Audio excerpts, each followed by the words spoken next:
Salut à tous, on se retrouve pour l'analyse de PAOK OM, victoire 1-0 pour nos Olympiens qui valident la qualif en demi-finale, on va analyser tout ça dans le débrief. De votre côté, dites-moi ce que vous retenez de cette victoire, dites-moi ce qui vous a plu, ce que vous avez moins aimé, donnez-moi aussi vos tops et vos flops, je vous attends en commentaire. On commence directement par un point sur la compo, Mandanda au but, Luan Pérez et Lirola sur les côtés, Saliba Chaetatsar en charnière, au milieu Rongier est placé devant la défense, aux côtés de Gueye et Guendouzi, le trio offensif est lui composé d'Harit à droite, Payet à gauche et Bakambu dans l'axe. On entre direct dans l'analyse, une première mi-temps sérieuse mais pas forcément éclatante, on a parfois été mis sous pression avec notamment une grosse situation pour le PAOK en début de match avec Lirola qui est totalement absent au marquage, on a été sauvé par Mandanda à plusieurs reprises, notamment dans le premier quart d'heure et en fin de première mi-temps, qui sont les deux phases où on a été mis en danger, le PAOK a tout tenté pour égaliser à la fin de la première période, le double arrêt sur corner de Mandanda est très important et nous permet de conserver l'avantage de 2 buts au score cumulé à la pause.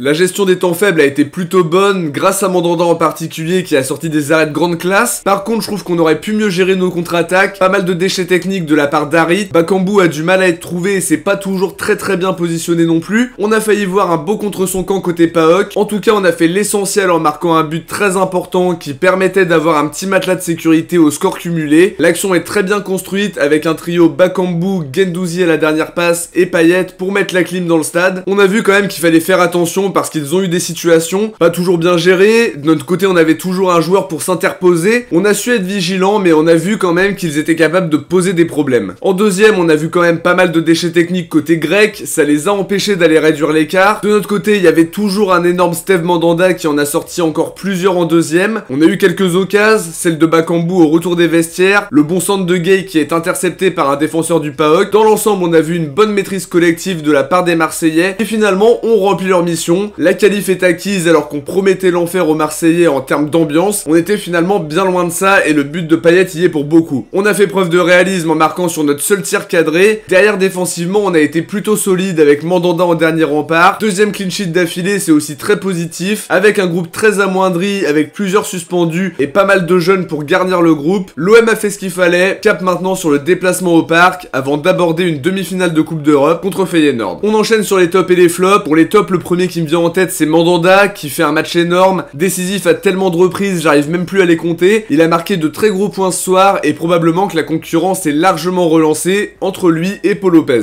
L'autre joueur qui m'a vraiment impressionné c'est Rongier dans un rôle de sentinelle, excellent à la récupération, il a énormément apporté dans l'équilibre de l'équipe et par sa qualité de passe. Pour le coup j'ai pas non plus envie de pointer un flop du doigt en particulier, je trouve que Lirola a été encore un petit peu en difficulté dans l'aspect offensif, mais défensivement ça restait correct. Bakambu et Harit auraient pu rendre une meilleure copie, mais globalement c'était pas non plus catastrophique. On passe aux notes, je donne un 10 à Mandanda qui a été vraiment exceptionnel ce soir pour les raisons évoquées un peu plus tôt, 6,5 pour Luan Pérez qui a été très bon défensivement et qui confirme ce qu'on a vu de lui contre Montpellier, 7 pour Saliba, très solide, très sérieux dans son jeu, 6,5 pour Chaetatsar qui a lui aussi été très sérieux dans son travail et costaud en défense centrale, 5 pour Lirola, pas forcément toujours juste offensivement, mais un travail défensif à ne pas négliger, 8 pour Rongier qui a fait un match excellent à ce poste de sentinelle, il a été très bon ce soir, 6 pour Gueye qui a fait un match intéressant en étant impactant dans le domaine offensif tout en étant solide dans l'entrejeu, 6,5 pour Guendouzi, toujours disponible, avec toujours ce gros volume de jeu, il est passeur décisif sur le but de Payet. Payet justement je lui donne 6,5, buteur même si on ne l'a pas autant vu que d'habitude, je l'ai trouvé un petit peu plus discret, 5,5 pour Bakambu qui a tenté de se rendre disponible mais je l'ai pas toujours trouvé très juste dans ses appels, parfois à contre-temps, pas toujours trouvé par ses coéquipiers non plus, 5 pour Harit, très actif, il a manqué de justesse à plusieurs reprises en première mi-temps. Du côté des remplaçants, je vais pas noter Under et Kolasinac qu'on a trop peu vu pour que je puisse me faire une idée précise. N'hésitez pas en tout cas à voter pour votre Marseillais du match dans l'onglet communauté, le sondage de PAOK OM est disponible. Lors du dernier match, vous avez élu Harit avec 83%, Guendouzi derrière avec 5% et Gueye lui aussi avec 5% pour fermer le podium. De notre côté les amis, on arrive à la fin de cette analyse, j'espère que ça vous a plu. Si c'est le cas, n'hésitez pas à nous faire vos retours en commentaire, à liker, vous abonner, partager. On se retrouve très vite pour faire le tour de l'actu de l'OM comme toujours. Bonne fin de semaine à tous, ciao, portez-vous bien et surtout allez l'OM.